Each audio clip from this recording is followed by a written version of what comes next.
Okay, hi, hello. We are just going to get right into this. I get this question all the time on Twitch. People come into my stream and they say, how are you streaming Pokemon Go? What are you doing? How can I do this?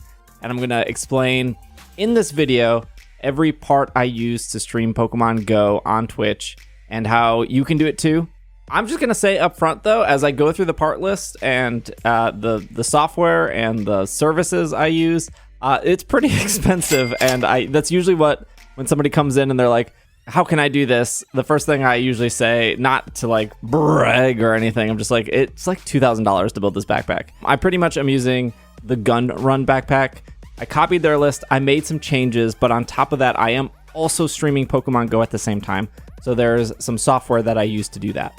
We'll just go through all the things. Links for the item will be down below. I'm sure they'll be like affiliate, so I'll get like 0.05 cents if you click it and you decide to buy it. And I will say right off the bat that there are probably cheaper options. This is my backpack and how I do it, and I like it. And I'm fortunate enough to afford the cost because of what I do. Here we go. First, we're going to start off with the LiveU Solo. This is $1,000. This is a little computer that pretty much powers the main camera that will show... that will sit on your shoulder. We'll get to that. But the LiveU Solo has two USBs. Those are for the USB modems that will go in. The little antennas. One is AT&T, one is Verizon. And then we have a display with the power button and the little joystick to configure stuff. It's not very convenient. It is a thing. There's also an Ethernet port on it and the DC in.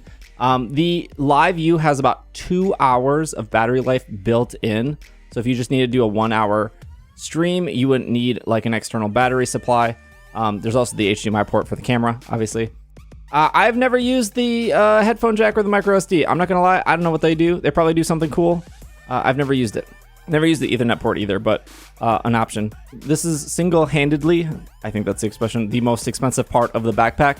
It's available anywhere. You can get it at B&H, Amazon, etc. I think I got mine from B&H. The second part that is probably the most important is this Power Oak battery. It is a 50,000 milliamp, I think is the word. Watt amp. I don't know what the 50,000 power battery. This will extend your backpack and your live time. It will pretty much charge all your devices, including the LiveU, and it will give you about 10.5 hours. That's the longest I was able to go before I noticed none of my devices were charging. I probably could have went another half hour because of what I just said earlier. The LiveU can go 2 hours on its own. You'll have 4 USB ports, and then the most important actual port on this is the 12-volt port, which you will plug directly into the LiveU to keep that powered. For the USB ports, one of those ports is going to be dedicated to your camera to keep your camera charged, and then the other ports can be for your phones or hotspot or for whatever else you need to charge. But this is the main thing that keeps the backpack up and running. This normally retails for $129. Again, the only place I really know that this is available is on Amazon. I guess I didn't look hard enough, but I don't think this is on B&H. The thing I want to let people know is that this is not airline approved. I learned this the hard way because I was able to get out of the country into Germany with this. And then on my way back out of Germany to America, the TSA agent actually took this and threw it away. They said the legal battery capacity on an aircraft is 30,000. I actually watched another video of somebody else building their stream backpack. They said 27,000, and a Google search also said 27,000. I have 2 different batteries that are airline approved, but I am not sure I'm not sure if they can last the 10.5 hours because I haven't done a full day with those batteries. But the first battery is this Anker 27,000, so a little more than half of the 50,000, obviously basic math. And this battery specifically has a USB-C that does give enough power to power the LiveU appropriately. It also has another USB-C and then 2 USB ports for fast charging. And I had to get a separate cable, a separate 12-volt cable that is USB-C. This was like $7. This Anker battery was $180 normal price. I got it on sale for $129. You're getting 2 USB-Cs and you have to get an extra cord. This is airline safe though. This is airline approved. I don't know if this will give me the 10.5 hours if I just dedicate this to power the LiveU. I'll do like an update in the comments, but I can't risk the airline throwing away my battery again. Or the second battery is also a 27. This is an older Anker battery. This one's about $69. You can insert a joke there. And it is 3 USB ports. And this is not fast charging, but this is okay for like charging the camera or charging your iPhone or your Android phone. With both of these aside, this is 27 plus 27, which is 54,000. So 4,000 more than the Power Oak, but twice the cost. And I actually think that this combination is a little bit lighter in the backpack, weight-wise. But I'm not sure if both of these batteries combined will last the 10.5 hours of the Power Oak. So these are the airline approved batteries that I can take that are as big as possible for my venture here. Next up is what is actually what you can see, which is the Sony 4K action cam. I don't actually use the 4K part of it. I just switch it to 1080. I think it's like 1080 60 frames. And this camera is great. It's what I've noticed a lot of other IRL people using. I think that it's sold out right now because of the chip shortage. But I actually got this one used off Amazon. It was like $50 cheaper used a little over a year ago. So I would check B&H or Amazon for used if you're looking for this specific camera. You can use a GoPro, but I picked this camera because I noticed no one was using GoPros. But I started building this backpack a little over 2 years ago, so I don't know if GoPros got better. But the reason you want this kind of camera, this action cam, is it has different fields of view, which you can change.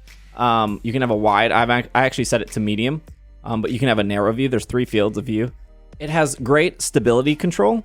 So because this is on my shoulder and I'm walking around playing Pogo, that's really, really good for not letting your audience be motion sick. And the other thing about the Sonys, at least compared to the GoPros, everything I read online, is that this has a way better microphone built into it. And I actually just bought a little dead cat, or whatever. I think they're called dead cats, that I just put above, just put right over. I got like a 24 pack of these little ones for like $5. And I just keep extras in my bag in case they fall off. This one's never fallen off. Actually, it's been 6 months. But everywhere I've read, the Sony Action Cam has a way better microphone than the GoPros out there. But a GoPro would work too. The little mount that it is connected to. Oh, sorry. I want to say I paid $250 for this, but I think these retail for $350. I'm not 100% sure on the price. At some point, something will pop up with what the price is normally for this. But this is probably going to be your second most expensive purchase besides the LiveU. The next is a little mount. I don't actually say the name. Again, I'll have a little pop-up for what this is. But it is a quick release mount. I wanted a way to quick release the camera off of my shoulder onto a tripod. This is just one of those little Gorilla Pods. It doesn't matter what size Gorilla Pod you get. When I am traveling and I want to like get lunch, or I just want to sit down and then I want my Twitch chat to see me, I can quickly pop it off my shoulder, pop it onto this tripod, and put the tripod on the table. And now Twitch chat can see me. The only thing, I don't know if you can see it here in the footage, I had to put a little piece of electrical tape over the bottom of the mount. Otherwise, there was like a small jingle that it was doing just when I was walking. So like literally like a strip of electrical tape solved that jingling issue. But this quick release is great, super sturdy. You can see me shaking it here. It's not going anywhere. So there's one on the shoulder, and then there's one on this tripod. And I'll show the shoulder here in a second. Next are just the cables. This is just a HDMI cable, and then I think it's a micro USB that plug right in the back of the Sony. I had great success with electrical taping them exactly the distance apart and then wrapping electrical tape around them. And that just makes it really sturdy.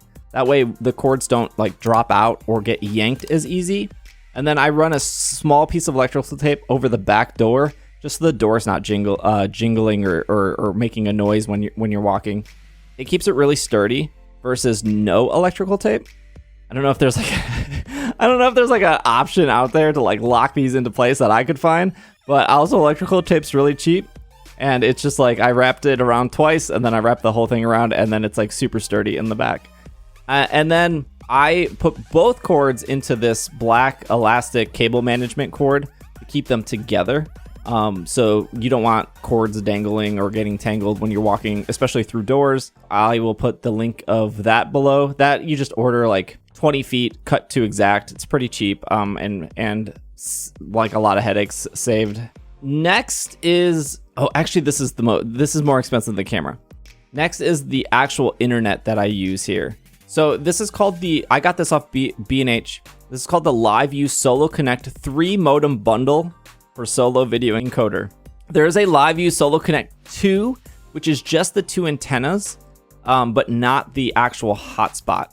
And because I'm specifically streaming Pokemon Go, I need the hotspot. So this is a one-time purchase for the hardware for $650.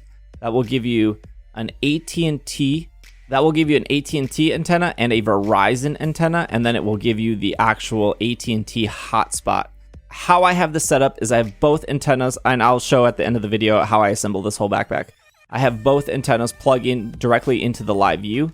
This has what's called a bonding service. So what that means is that it will pick the service. It will pick the service that is stronger. So if I'm outside and AT&T is stronger, it will stay on AT&T. But if I walk inside to get like a coffee and AT&T is bad inside, but Verizon is better, this is just an example, it will automatically switch to Verizon, so it has less downtime. And at least in the US, having 2 of those providers is almost always up. Always will have uptime. And you will very rarely have downtime unless maybe you're going in an underground garage or you're in an elevator. That will probably give you downtime, but at least in my experience walking around Milwaukee, Wisconsin, or Minneapolis, Minnesota, or Chicago, Illinois, I have had really great success of not having any downtime with running both AT&T and Verizon connected to the LiveU. The actual hotspot, I connect both my phones to. So I use a 2-phone setup. I have 2 iPhones. One's just a really old iPhone that my wife used to use. But one iPhone is running Twitch chat, and then on above Twitch chat, I can see the activity of like if somebody follows or if somebody subs. And then the other phone is running Pokemon Go, and Pokemon Go will be sending its service to stream. So both of those are running off of the hotspot itself. You can turn on and off this hotspot with no contract. Like once you turn it on, it's on for 30 days. And then if you decide to turn it off because you're not going to be streaming, you just turn it off. But this is true unlimited bonded data. I don't really know if there's a cheaper option out there, but when I do like a 4 or 5 hour live stream for Pogo, I probably use about 10 gigs of data in that 4 to 5 hours. And I know some companies out there, or like AT&T personal plans. Like my personal AT&T plan is like 15 gigs, or it's unlimited data. But if you read the fine print, it's like unlimited data up to 15 gigs or up to 25 gigs, and then they start to throttle you. And I've been throttled before I went to this 3 modem setup. I was just using my iPhone as an AT&T hotspot, and after like 2 days, they eventually throttled me. You could probably use other unlimited hotspots, but all 3 of these work with the LiveU really great.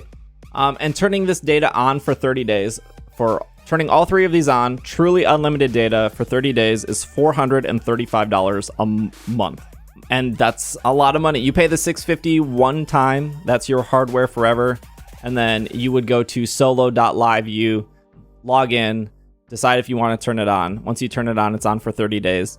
Truly unlimited data. You could literally use the hotspot with your computer to upload YouTube videos or whatnot. You can use that for anything, but this is the unlimited bonding, no data cap thing that I use. So this is why I wanted to make this video, because this backpack is really expensive, and it's really for people who are serious about IRL live streaming in the US. This $435 unlimited data plan does not work overseas. So when I was actually streaming in Germany, I actually went to Telecom and got a SIM card there, and then it was a bit of a mess, but I got it to work that way too. I get a lot of questions about the mount that holds the 2 phones. This is something I just built. It's just a Manfrotto tripod mount with 2 Manfrotto iPhone holders And then I just searched on Amazon for a mounting bar, and in this YouTube video I'll try to pull up or put a little overlay of this little mounting bar, but it was like $7, and then I just screwed it all together. But I know there's a lot of Pokemon Go players that just play with 2 accounts, and they think that's what I'm doing, and they think I'm using 2 accounts. But no, the left side is for Twitch and reading Twitch chat, and then the right side is for playing and streaming Pokemon Go. So that's probably actually one of the cheapest things. And even if you had no plans of streaming and you just wanted a 2-phone solution, I hope that this part of the video helps you out. So now we get to the backpack. This is the Manfrotto backpack, and this is what the Gunrun backpack is based off of. There are other backpacks you can use. The most important part here with backpack choice is having like mesh. All your hardware can breathe. I did try to originally put the mobile hotspot in the center of the backpack, and it just got way too hot and shut down. So that has to go in the mesh. The LiveU has to go in the mesh. And then the things that I didn't really talk about are cables here. I just have like USB extender cables, left angle, right angle. That just makes things a little easier. Also, just extra right angle 12-volt cords. I usually always carry 2 on me in case one doesn't work or one gets damaged, that I can switch that out real quick. I mean, cables weigh practically nothing, so having just like 1 or 2 extra cables. We're just gonna start putting this backpack together, so you can see me plugging in the USBs, plugging in like the HDMI, and then the first antenna I just put right in the same pouch as the LiveU here. And I've never experienced heat issues with this in like 95-degree weather. And then I actually run a USB extension cable across the back of the backpack, and that's where I put the other antenna. There's really no issues with the antennas being right next to each other. There's actually a lot of setups where both antennas are sitting right next to each other. I didn't want to put so much strain in one pocket, and so the other mesh pocket has one antenna and then the hotspot. I wish I could save a mesh for a water bottle, but I have nowhere else to put the hotspot. It has to go in the mesh, so that's why I just ran the other antenna to put over there, so one pocket has less strain. You can see the back of the backpack. This is where that huge battery goes, but when I'm traveling, I'm going to be using those 2 smaller batteries, and you can see that I'm just putting in extra cables here. This big battery will run an iPhone cable just to power my iPhone. I could power both iPhones at once. Usually I don't need to. You can see that 12-volt cable is plugged in that will power the LiveU. And then I usually have an extra USB cable free, or a USB slot free in the back. I run that double cord that is braided through the backpack, and that falls behind me. The cord length I have is 6 foot. That goes from my shoulder behind me and then all the way back into the LiveU. That gives me enough range where if I want to dismount the camera, I can hold it in front of me and I can walk with my face being shown. So I do need that slack. Oh, the one thing I didn't talk about is the shoulder mount for the camera. It still has the quick release. I think this is called the Action Man camera mount. I'll put that up. I believe this was like $15. I don't know if I found a better shoulder mount for this, and I wouldn't even say it goes on my shoulder. It kind of goes in front of my arm. When I noticed the camera was directly on top of my shoulder, there was more shake, and you could also see like my ear. So I moved it more forward, and it's actually more comfortable not sitting directly on top of my shoulder, but more actually in front of my shoulder. Here's some footage of me just keying up and setting through. You can see that the LiveU is seeing the Verizon. I don't know why it says the AT&T is no name. The LiveU can do 4 connections at once. It can connect to Ethernet, 2 USB modems, and a wireless modem all at the same time.